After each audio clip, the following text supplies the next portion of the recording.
Congresswoman Gabbard, you took issue with Senator Harris confronting Vice President Biden at the last debate. You called it a, quote, false accusation that Joe Biden is a racist. What's your response? I want to bring the conversation back to the broken criminal justice system that is disproportionately negatively impacting black and brown people all across this country today. Now, Senator Harris says she's proud of her record as a prosecutor and that she'll be a prosecutor president, but I'm deeply concerned about this record. There are too many examples to cite, but she put over 1,500 people in jail for marijuana violations and then laughed about it when she was asked if she ever smoked marijuana. She blocked evidence. She blocked evidence that would have freed an innocent man from death row until the courts forced her to do so. She kept people in prison beyond their sentences to use them as cheap labor for the state of California.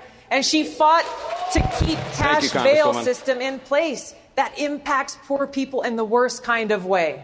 Thank you, Congresswoman. Senator Harris, your response. As the elected Attorney General of California, I did the work of significantly reforming the criminal justice system of a state of 40 million people, which became a national model for the work that needs to be done. And I am proud of that work.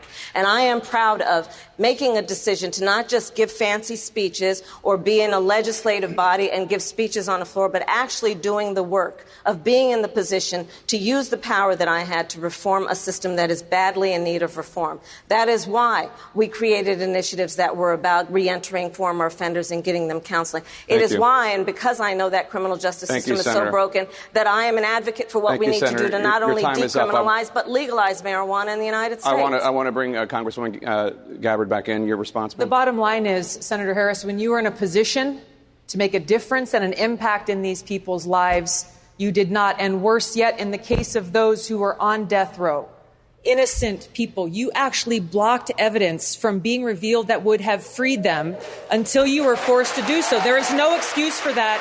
And the people who suffered under your reign as prosecutor, you owe them an apology.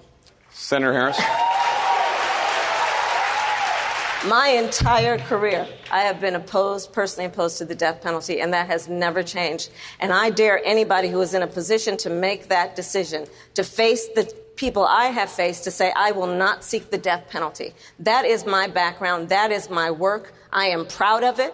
I think you can judge people by when they are under fire, and it's not about some fancy opinion on a stage, but when they're in the position to actually make a decision, what do they do? When I was in the position of having to decide whether or not to seek a death penalty on cases I prosecuted, I made a very difficult decision that was not popular to not seek the death penalty. History shows that, and I am proud of those decisions. Senator Harris, thank you very much.